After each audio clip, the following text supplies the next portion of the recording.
नमस्कार दोस्तों, बहुत बहुत स्वागत है आप सबका एक बार फिर से हमारे YouTube चैनल जिसका नाम है एस्ट्रो नॉलेज में।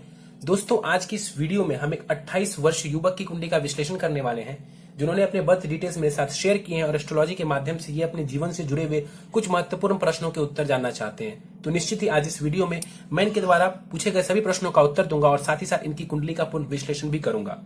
दोस्तों, इस वीडियो को शुरू करने से पहले हर बार की तरह आप सबसे निवेदन है कि अभी तक आपने हमारे YouTube चैनल एस्ट्रो नॉलेज को सब्सक्राइब नहीं किया है तो आप प्लीज इसे सब्सक्राइब कर लें और बेल आइकन को दबाना ना भूलें। साथ ही साथ दोस्तों, यदि आप सब इसी प्रकार अपनी कुंडली का विश्लेषण करवाना चाहते हैं या फिर मुझसे संपर्क करना चाहते हैं तो स्क्रीन पर फ्लैश हो रहे व्हाट्सएप नंबर के ऊपर आप मुझसे संपर्क कर सकते हैं और ज्यादा जानकारी के लिए आप नीचे डिस्क्रिप्शन बॉक्स को भी चेक कर सकते हैं।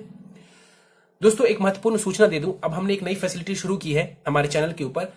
अगर आप न्यूमरोलॉजी कंसल्टेशन चाहते हैं तो वो भी आपके लिए संभव है। आप नेम न्यूमरोलॉजी कंसल्टेशन ले सकते हैं। इसका मतलब है कि आप अपने नाम के वाइब्रेशंस को कुछ लेटर चेंज करके अपने नाम के वाइब्रेशंस को मैच करवा सकते हैं न्यूमरोलॉजी के अनुसार, अपने मूलांक और भाग्यांक के अनुसार। मतलब कि डेट ऑफ बर्थ के अनुसार आप अपने नाम को रख सकते हैं, बस कुछ लेटर्स को बदल करके। ऐसा आपने कई सारे सेलिब्रिटीज को सुना होगा कि उन्होंने एक आध लेटर जोड़ा या फिर घटा दिया अपने नाम से और उनको ज्यादा सफलता देखने को मिली। तो यदि आप चाहते हैं ऐसा कुछ करना अपने नाम के साथ तो निश्चित रूप से आप जो है हमसे संपर्क कर सकते हैं। हमने ये नई व्यवस्था शुरू की है। चलिए सीधे इस कुंडली विश्लेषण पर चलते हैं। इनके प्रश्नों को मैं रख देता हूं आपके समक्ष। इन्होंने बताया कि सोचता बहुत कुछ हूं बट कर नहीं पाता हूं, जॉब करूं या फिर बिजनेस करूं, क्या मेडिकल शॉप ओपन कर सकता हूं या नहीं, डिप्रेशन में रहता हूं, मन मेरा कभी भी स्थिर नहीं रहता, मेरा वैवाहिक जीवन कैसा रहेगा, कोई भी जॉब में 5-6 महीने से ज्यादा नहीं कर पाता हूं, वो चलती नहीं है 5-6 महीने से ज्यादा, इलेक्ट्रॉनिक्स के फील्ड से डिप्लोमा किया है, कोई जॉब नहीं मिली कोई सुटेबल सी जॉब इनको नहीं मिली। और साथ ही साथ कहते हैं कि मैं पूजा पाठ करता हूं, रत्न भी धारण किए हैं शनि और बुध के, बट लाभ नहीं मिल रहा। साथ ही साथ कहते हैं कि मैं अपने जन्म स्थान पर रह करके क्या कार्य कर सकता हूं। चलिए, ये कुछ प्रश्न है इनके। सीधे इनकी कुंडली के ऊपर चलते हैं। इनकी कुंडली हमारे समक्ष है और वो प्रारंभ हो रही है 7 नंबर से। 7 नंबर से कुंडली प्रारंभ हो रही है, यानी कि तुला लग्न की ये कुंडली बनती है। चंद्रमा लग्न में ही विराजमान है, तो ये जातक लग्न से भी तुला है और राशि भी इनकी तुला है। तुला राशि तुला लग्न, माफ करिए, तुला लग्न यानी कि शुक्र के द्वारा अधिपत्य किया जाने वाला लग्न। ऐसे लोगों को सुखों की कामना होती है, सुखों की चाहत होती है। वैसे तो सबको होती है, लेकिन चूंकि ये शुक्र के लग्न में है तो ऐसे लोगों की कामना थोड़ी ज्यादा होती है, ऐश्वर्य के पीछे भागते हैं। आमतौर पर ख्वाहिशें बहुत बड़ी होती है। और यहां पर देखा जाए 10 डिग्री का लग्न है, लग्न के पास बलाबल बहुत अच्छा है। लग्नेश देखें कहां पर है तो उठ के 12वें घर में जाकर के नीच की राशि में 3 डिग्री के साथ विराजमान है। लग्नेश का 12वें घर में जाना, नीच की राशि में बैठना बहुत बड़ा वीक पॉइंट बनता है चार्ट के अनुसार, बहुत बड़ा वीक पॉइंट बनता है। और कभी कोई आपको कह दे कि ये शुक्र विपरीत राजयोग बना रहा है तो ये संभव ही नहीं है, क्योंकि विपरीत राजयोग की स्थिति में लग्नेश का बलवान होना बहुत अच्छा है। तो लग्नेश तो कभी बना ही नहीं सकता है विपरीत राजयोग। चलिए, लग्न के ऊपर हम वापस आते हैं। 3 ग्रह यहां पर एक साथ, चंद्रमा, सूर्य और मंगल बैठे हुए। यहां पर सूर्य चंद्रमा एक साथ बैठे हुए हैं, अमावस्या का दोष बन रहा है। यहां पर सूर्य मंगल एक साथ बैठे हुए हैं, पराक्रम योग बन रहा है यहां पर। और मंगल चंद्रमा साथ में बैठे हुए हैं, चंद्र मंगल योग बन रहा है यहां पर। तो कुछ योग है और एक आध दोष भी यहां पर बन रहा है। क्या लाभ क्या नुकसान। सूर्य की बात करते हैं। सूर्य 20 डिग्री का है, नीच की राशि में बैठे हुए हैं। हालांकि आपको बता दूं, सूर्य देव जो है 10 डिग्री तक ही नीच के माने जाते हैं, तो नीचता से बाहर है। और सबसे इंपॉर्टेंट यह है कि क्या इनकी नीचता भंग हो रही है कि नहीं। तो जी हां, इनकी नीचता भी भंग हो रही है, लेकिन फिर भी सूर्य नीच की राशि में विराजमान है। यह अच्छी स्थिति नहीं है। यहां पर पर्सनालिटी संबंधित परेशानी हो सकती है, बेवजह की ईगो रह सकती है, कहीं ना कहीं गुस्सा आ जाना। और सबसे इंपॉर्टेंट परेशानी जो है, मैंने आपको बताया कि चंद्रमा अस्त का है। यहाँ 20 डिग्री का सूर्य है, चंद्रमा 26 डिग्री के हैं, चंद्रमा अस्त है। अमावस्या का दोष बना हुआ है, चंद्रमा अस्त का। देखिए, आपके नहीं किसी की भी कुंडली में यदि चंद्रमा पीड़ित है, आप आंख बंद करके उनको कह दीजिए कि आपका मन शांत नहीं रहता, आपका मन कंसंट्रेटेड नहीं रहता है, एक चीज के ऊपर आप फोकस नहीं कर सकते हैं, आपका मन पीड़ित है। क्योंकि चंद्रमा मन का कारक है। आपका तो लग्नेश भी वीक है, नीच का है, 12वें घर में है, वीक पॉइंट बना, डिसीजन मेकिंग क्षमता खराब कर देंगे, स्वास्थ्य की परेशानी दे सकता है। ऊपर से यहां पर चंद्रमा गड़बड़ है, चंद्रमा गड़बड़ है। यहां पर शनि की दृष्टि आ रही है चंद्रमा सूर्य पर, कॉन्फिडेंस डाउन है आपका, मन भी जो है आपका वो पीड़ित है। तो कहां से आप सही निर्णय ले पाएंगे, कहां से जीवन में आपको सही दिशा मिलेगी। चलिए, तो यहां पर सूर्य बैठे हुए हैं, खामखा ईगो को मत पाले।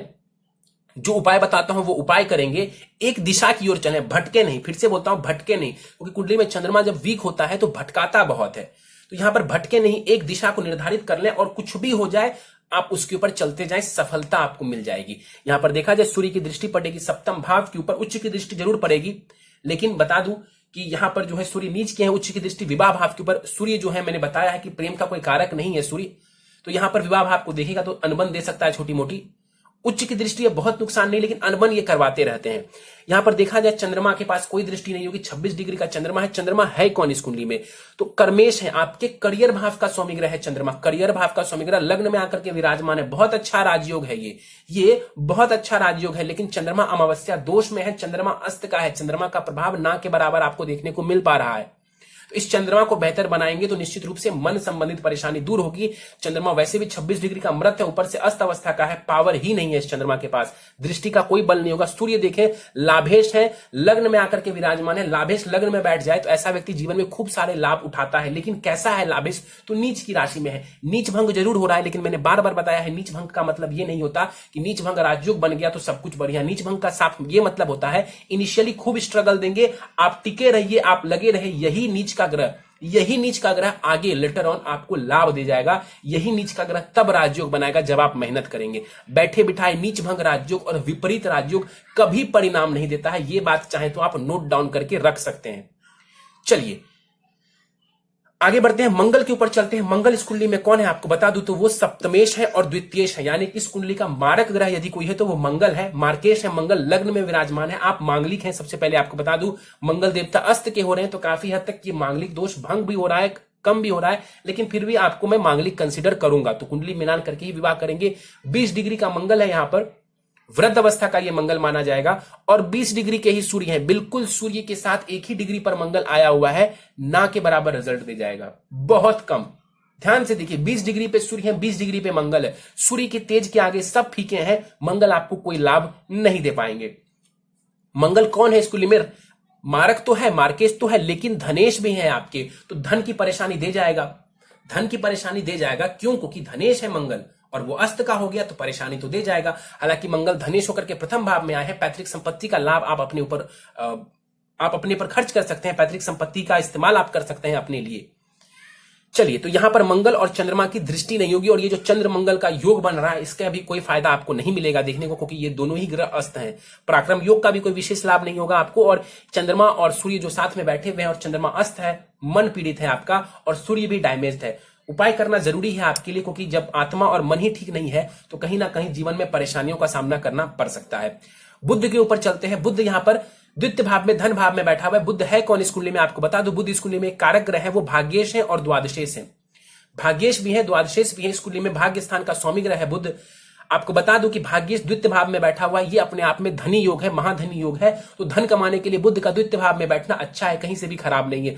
शत्रु, अति शत्रु मंगल की राशि में बैठा हुआ है, लेकिन यहां पर तात्कालिक मैत्री हो जाने की वजह से बुध यहां अच्छा परिणाम देंगे। हालांकि जिसके घर में बुध बैठा हुआ है वो ग्रह मंगल अस्त का है, इस वजह से बुध भी यहां पर 100% रिजल्ट नहीं दे पा रहा। समझिए, बैठा हुआ है अति शत्रु के भाव में, कोई बात नहीं, क्योंकि तात्कालिक मैत्री हो गई। लेकिन जिसके घर में बैठा मकान मालिक ही बीमार है, मकान मालिक ही अस्त है, तो बुध के पास पूरी पोटेंशियल से बुध जो है अपना रिजल्ट नहीं दे पा रहे। फिर भी बुध इस कुंडली का योग कारक ग्रह है, मैंने आपको बताया है। द्वितीय भाव में बैठा हुआ है, आपकी वाणी को यह बेहतर करने की कोशिश करेंगे। आपको कहीं ना कहीं यहां पर बैठा हुआ बुध धन लाभ भी दे देगा। आप अपनी वाणी से चाहे तो सामने वाले को इंप्रेस कर सकते हैं। बुध की दृष्टि पड़ेगी कुंडली के अष्टम भाव के ऊपर, यह भी मित्रवत दृष्टि होगी ससुराल पक्ष से भी, ये आपको लाभ करवा सकता है, सडन लाभ भी दे सकता है। 9 डिग्री का बुध है, 50% बलाबल है, चाहे तो इसके बल को आप बढ़ा सकते हैं। ये बुध चाहे तो आप इसको बल देकर के जो है विदेश वगैरह की यात्राएं भी आप कर सकते हैं इसकी दशा में। चलिए आगे बढ़ते हैं। राहु तीसरे भाव में बैठा हुआ है, राहु के ऊपर चलते हैं। 18 डिग्री का राहु है, गुरु की राशि में बैठा हुआ है। तीसरे भाव में राहु कारक हो जाते हैं, मैंने बार बार बताया है, लेकिन यहां पर राहु कारक तो है लेकिन नीच की राशि में बैठा हुआ है। धनु राशि में राहु नीच की राशि में बैठे हुए होते हैं और यहां पर राहु के पास बल तो अच्छा है लेकिन नेगेटिव है। क्या परिणाम दे देंगे? निश्चित रूप से मित्र वगैरह से आपको बच करके रहना चाहिए। धोखा हो सकता है आपके साथ, खास करके राहु की महादशा में। कम्युनिकेशन को लेकर के सजग रहेंगे आप और छोटी मोटी यात्राओं से राहु उतना लाभ नहीं देंगे। बहुत मेहनत करेंगे आप, उतना लाभ नहीं मिलेगा। मेहनत का भाव है और राहु यहां पर बैठते खूब मेहनत करवाते हैं। अच्छे हुए तो उस मेहनत का लाभ, यदि अच्छे नहीं हुए तो उस मेहनत का उतना लाभ नहीं मिलता है देखने को। राहु की दृष्टि देखा जाए सप्तम भाव के ऊपर दृष्टि पड़ेगी, वैवाहिक जीवन में परेशानी खड़ी कर सकते हैं। राहु की दृष्टि पड़ेगी, उच्च की दृष्टि नवम भाव के ऊपर, विदेश की यात्राएं करवा देगा। राहु की दृष्टि पड़ेगी कुंडली के लाभ स्थान के ऊपर, लाभ में कमी कर देंगे, शत्रु दृष्टि है। चलिए शनिदेव के ऊपर चलते हैं। शनि 7 डिग्री के साथ मौजूद है और यहां पर शनि जो है शश नामक महापुरुष योग बना रहे हैं कुंडली में। 50% का बलाबल है यहां पर। और देखा जाए शनि की अवस्था के बारे में बात करूं तो शनिदेव जो है यहां पर वृद्ध अवस्था के हैं और यहां पर देखें तो शनि जो है, इस कुंडली में शनि को चतुर्थ स्थान और साथ ही साथ पंचम स्थान मिला हुआ है। सुखेश है आपके और पंचमेश है आपकी, यानी कि शिक्षा, संतान, एजुकेशन और जीवन की सुख सुविधाओं के भाव के स्वामी ग्रह हैं और फोर्थ हाउस में ही बैठे हुए हैं। यहां पर बैठा हुआ शनि दावे के साथ कहता हूं आपको ढेर सारी प्रॉपर्टी देने वाला है। एक से ज्यादा गाड़ी, वाहन, मकान, इसका सुख आप ले पाएंगे। और कहीं ना कहीं ये एक परेशानी छोटी सी हो सकती है कि बुढ़ापा कहीं ना कहीं जो है, वृद्ध अवस्था में थोड़ी सी परेशानी आपको हो। लेकिन यहां पर बैठा हुआ शनि जो सबसे बेहतरीन काम करता है, प्रॉपर्टी बहुत जबरदस्त आप बना सकते हैं। एक से ज्यादा प्रॉपर्टी वगैरह आप बना सकते हैं। शनि को आप बल दे देते हैं, बहुत जबरदस्त लाभ होगा। शनि की दृष्टि छठे भाव के ऊपर पड़ेगी, शत्रुओं से आपकी रक्षा करेंगे, बीमारियों से आपकी रक्षा करेंगे। शनि की दृष्टि दसम स्थान के ऊपर पड़ेगी। मित्रवत दृष्टि तो नहीं है, लेकिन शनि इस कुंडली का योग कारक ग्रह है, स्टेबिलिटी देगा। आप करियर क्षेत्र में आगे बढ़ते हैं, आपको ये स्टेबिलिटी देगा। शनि की दृष्टि देखा जाए कुंडली के लग्न के ऊपर पड़ेगी, उच्च की दृष्टि पड़ेगी। कई बार आपके कार्य विलंबित होंगे, लेकिन होंगे जरूर। सूर्य को देखेंगे, कॉन्फिडेंस डाउन। चंद्रमा को देखेंगे, मन पीड़ित। मंगल को देखेंगे, कहीं ना कहीं संघर्ष थोड़ा बढ़ा देंगे।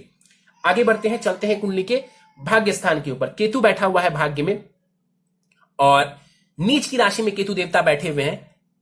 बुध के घर में बैठे हैं। बुध ना केंद्र में है ना ही त्रिकोण में है, तो कहीं ना कहीं केतु का भी कोई बहुत जबरदस्त प्रभाव आपको तो नहीं मिलने वाला है।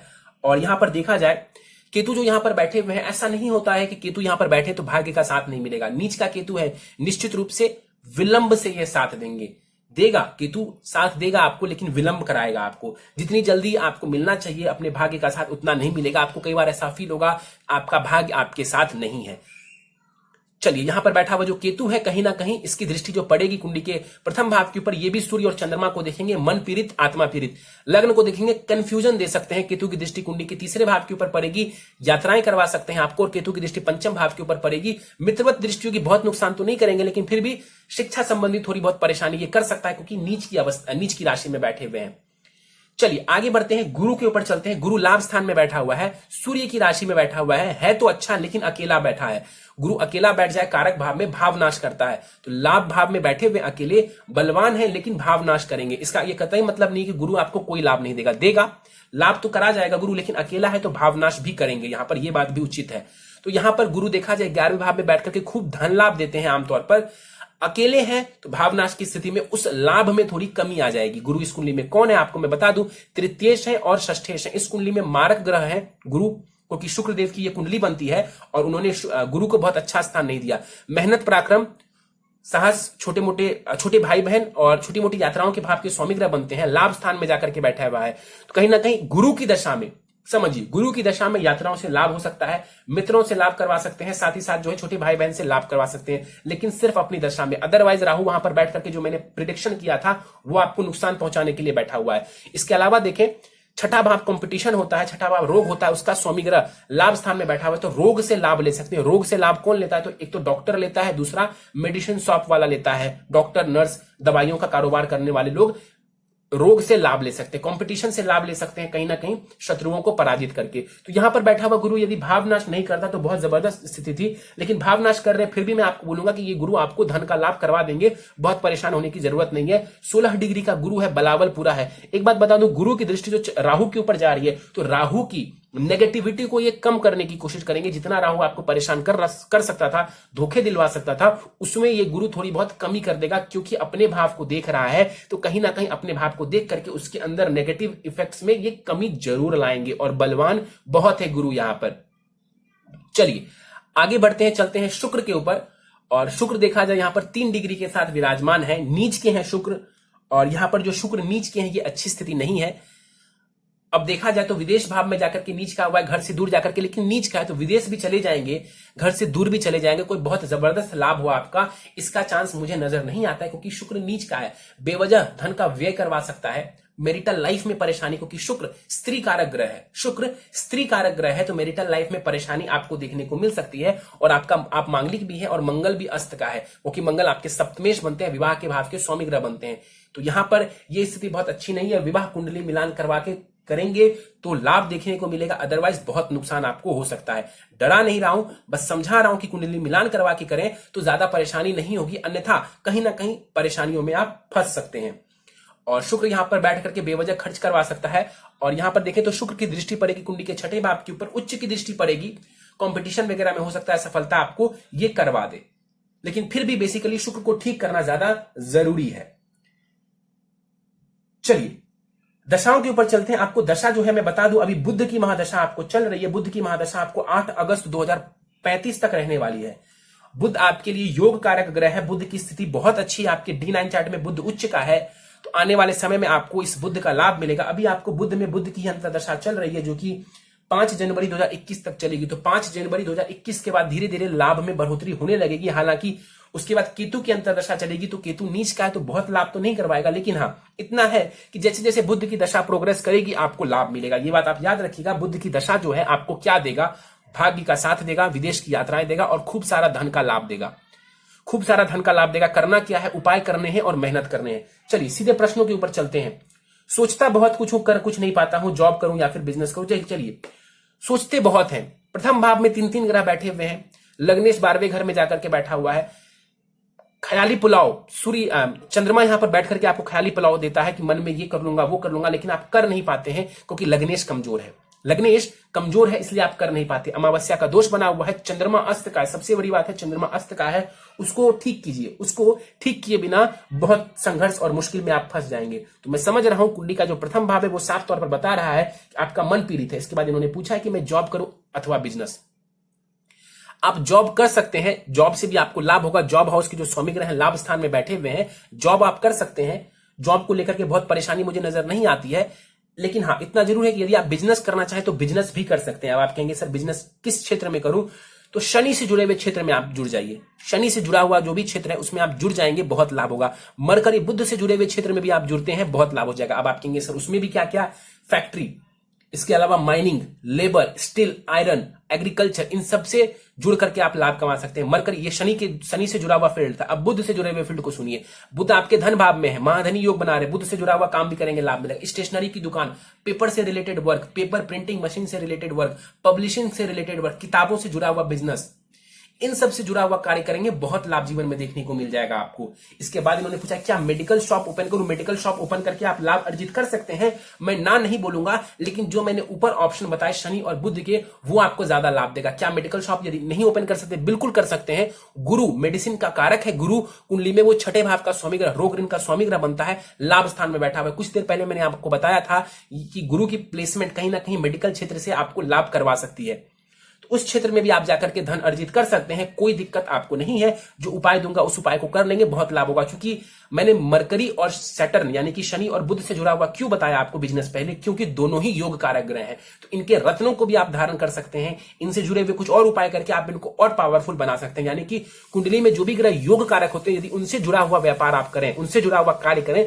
तो ज्यादा लाभ देता है वो।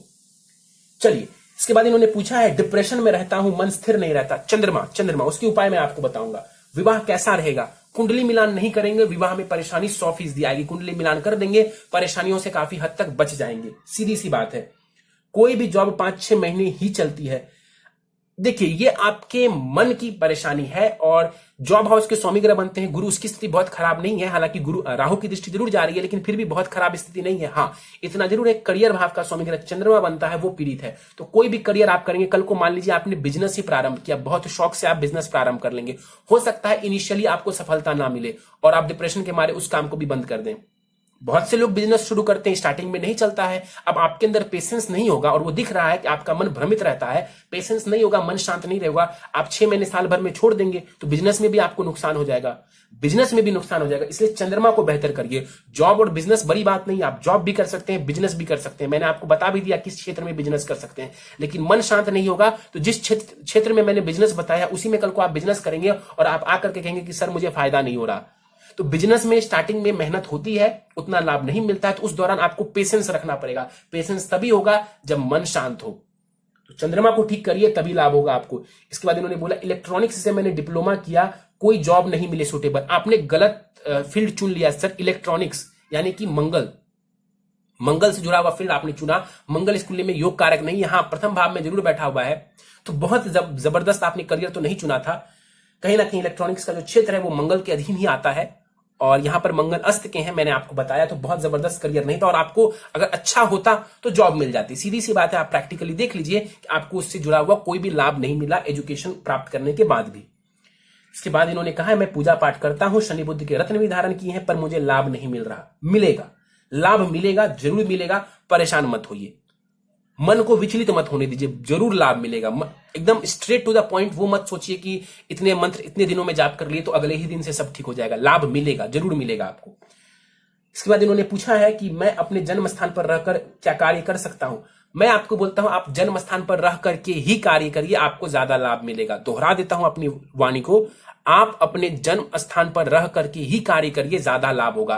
पूछिएगा सर ऐसा क्यों? क्योंकि देखिए तो लग्नेश जो है 12वें भाव में जरूर जाकर के बैठा हुआ, यानी कि घर से दूर जाइए, विदेश जाइए या इवन घर से दूर जाइए, ठीक है। लेकिन कैसा बैठा है? तो नीच का बैठा है, नीच का बैठा हुआ है, कोई बहुत जबरदस्त स्थिति में तो नहीं है। लेकिन होमलैंड, जिसको घर कहते हैं, होमलैंड, उसका स्वामी ग्रह शनि अपने ही राशि में शश नामक महापुरुष योग बना करके बैठा हुआ है। तो भाई आप घर में रहिए, ज्यादा तरक्की करेंगे। आप घर में रहिए, ज्यादा तरक्की करेंगे, इसमें तो कहीं कोई डाउट ही नहीं है। चलिए उपाय बताने से पहले D9 चार्ट मेरे सामने है। कुछ स्थिति बहुत बढ़िया है आपके D9 चार्ट में। सूर्य उच्च का है, यानी आने वाले समय में मैंने बताया था कि सूर्य का नीच भंग ऑलरेडी हो रहा है और D9 में सूर्य उच्च का है, यानी कि आप बेहतर करना चाहें सूर्य को, ये सूर्य आपको बहुत मान सम्मान दे सकता है। तो ये बहुत अच्छी स्थिति है। सूर्य उच्च का है, मंगल के साथ वहां पर भी बैठा हुआ, यानी कि मंगल स्वग्रही है वहां। तो सूर्य और मंगल दोनों बलवान हो रहे हैं, यानी कि आने वाले समय में आप लाभ कमा सकते हैं। और इलेक्ट्रॉनिक्स का जो क्षेत्र है, यदि आप उसमें लगे रहते, अब मैं आपको कह रहा हूं यदि आप लगे रहते उसमें, तो थोड़ा बहुत लाभ आपको देखने को मिल जाता। हालांकि फिर आपको बताता हूं कि वो क्षेत्र आपके लिए बहुत उत्तम नहीं होता, क्योंकि वो कारक ग्रह से जुड़ा हुआ क्षेत्र नहीं था, मंगल की स्थिति बहुत अच्छी नहीं थी। लेकिन फिर भी सूर्य और मंगल की जो स्थिति D9 चार्ट में, वो कुछ ना कुछ आपको लाभ वहां पर भी करा देते। बट चूंकि चंद्रमा वीक है, मंगल वीक है, तो आप उसमें टिक नहीं सके। तो आने वाले समय में इसका लाभ मिलेगा। गुरु वहां पर वर्गोत्तमी है, मतलब सिंह राशि में ही बैठा हुआ है, बहुत अच्छे। बुध आपका उच्च का है और बुध यहां आपके कहां बैठा है? तो धन भाव में, यानी आने वाले समय में आप चाहें तो बहुत सारा धन और पैसा अर्जित कर सकते हैं। ये अच्छी स्थिति है, ये बढ़िया स्थिति है। शुक्र की भी कंडीशन थोड़ी बेहतर है, वो शनि की राशि में जाकर के बैठे हुए। तो D9 चार्ट बढ़िया है, तो यानी आने वाले समय में आप चाहें तो तरक्की बहुत कर सकते हैं। सबसे वीक पॉइंट जो है D9 चार्ट का वो एक है, वो है चंद्रमा। चंद्रमा वहां पर भी के मध्यम दोष बना करके फंसे हुए हैं, यानी कि मन आपका कमजोर ही है और आने वाले समय में उपाय नहीं किया तो कमजोर ही रहने वाला है, उसमें बदलाव नहीं आएगा। और मन अच्छा नहीं है तो जीवन में आप कुछ भी हासिल कर लें, मन ही शांत नहीं रहेगा तो आप उस सुख को भोग नहीं पाएंगे। तो निश्चित रूप से मन से जुड़े हुए फायदे के लिए, मन को शांत रखने के लिए, मन को स्थिर रखने के लिए, जीवन के सुखों को भोगने के लिए, क्योंकि शनि यहां पर जीवन का हर सुख आपको दे सकता है, उसको लेकर के आप चिंतित मत रहिए। चंद्रमा को बेहतर करिए, लाभ मिलेगा। सीधे उपाय के ऊपर चलते हैं। प्रथम उपाय है नीलम, आपने बताया धारण किया हुआ है, बहुत बढ़िया है। मैं दोहरा देता हूं कैसे धारण करना है, आप सुन लीजिए। नीलम करीब करीब 7.25 रत्ती का नीलम होना चाहिए। पंच धातु की अंगूठी में जरवा करके अपने दाहिने हाथ की मध्यमा उंगली में कृष्ण पक्ष के शनिवार की शाम को आपको इसको धारण करना है। पन्ना आपने बताया धारण किया हुआ है, बहुत बढ़िया है। पन्ना धारण कर सकते हैं आप अपने दाहिने हाथ की सबसे छोटी उंगली में, सोने अथवा चांदी में इसको जरवा सकते हैं, अंगूठी बनवा सकते हैं उसका। और इसको भी आप शुक्ल पक्ष के बुधवार की प्रातःकाल, शुक्ल पक्ष के बुधवार की प्रातःकाल को 7.25 रत्ती का पन्ना धारण कर सकते हैं। अगला उपाय है आपके लिए नित्य ओम शुम शुक्राय नमः, ओम शुम शुक्राय नमः। इस मंत्र का एक माला, समय है तो 3 माला, नहीं तो कम से कम 1 माला आप जरूर जाप करेंगे। और अपने गले में एक 6 मुखी रुद्राक्ष, 6 मुखी रुद्राक्ष अपने गले में धारण करेंगे। और रुद्राक्ष आप शुक्ल पक्ष के सोमवार की प्रातःकाल को धारण करेंगे। अगला उपाय है नित्य ओम बुम बुद्धाय नमः। ये बुद्ध देव का मंत्र है, इस मंत्र का 3 माला जाप आपको करना है। हर बुधवार मंदिर जाएंगे, लॉकडाउन के बाद हर बुधवार मंदिर जाएंगे, गणेश जी को लड्डू चढ़ाएंगे और साथ में दुर्वा, जिसको घास कहते हैं, वो भी उनके चरणों में अर्पित करेंगे। इससे भी आपको लाभ मिलेगा। और अगला उपाय है आपके लिए शिवलिंग के ऊपर आपको जल और दूध अर्पित करना है हर सोमवार। और गले में एक 2 मुखी का रुद्राक्ष धारण करेंगे शुक्ल पक्ष के सोमवार को, मतलब कि 2 मुखी और 6 मुखी एक साथ आप लाल धागे में डाल सकते हैं सोमवार के दिन। और आखिरी उपाय है आपके लिए नित्य भगवान सूर्य को आप अर्घ प्रदान करेंगे, बहुत लाभ देखने को मिलेगा। कॉन्फिडेंस भी बढ़िया होगा, डिसीजन मेकिंग क्षमता भी बेहतर होती चली जाएगी। चलिए, तो दोस्तों ये था इस 28 वर्ष युवक की कुंडली का विश्लेषण। मुझे उम्मीद है कि आपको हमारा यह कुंडली विश्लेषण का वीडियो पसंद आया होगा। यदि वीडियो पसंद आया तो आप इसे लाइक करें, शेयर करें। अभी तक आपने हमारा YouTube channel astro knowledge subscribe नहीं किया है तो आप प्लीज इसे सब्सक्राइब कर दें और बेल आइकन को दबाना ना भूलें। साथ ही साथ दोस्तों, यदि आप सभी इसी प्रकार अपनी कुंडली का विश्लेषण करवाना चाहते हैं या फिर मुझसे संपर्क करना चाहते हैं तो स्क्रीन पर फ्लैश हो रहे व्हाट्सएप नंबर के ऊपर आप मुझसे संपर्क कर सकते हैं। और ज्यादा जानकारी के लिए आप नीचे डिस्क्रिप्शन बॉक्स को भी चेक कर सकते हैं। दोस्तों, एक सूचना दे दूं आप सबको, हमने अपने चैनल के ऊपर नेम न्यूमरोलॉजी कंसल्टेशन शुरू किया है, यानी कि आप अपने नाम को अपने न्यूमरोलॉजी के अनुसार फेवरेबल बना सकते हैं, जैसा कि सेलिब्रिटीज बनाते हैं। इससे आपको और ज्यादा जीवन में सफलता और तरक्की देखने को मिलेगी। चलिए, इस वीडियो में फिलहाल इतना ही। आप सबका बहुत बहुत धन्यवाद।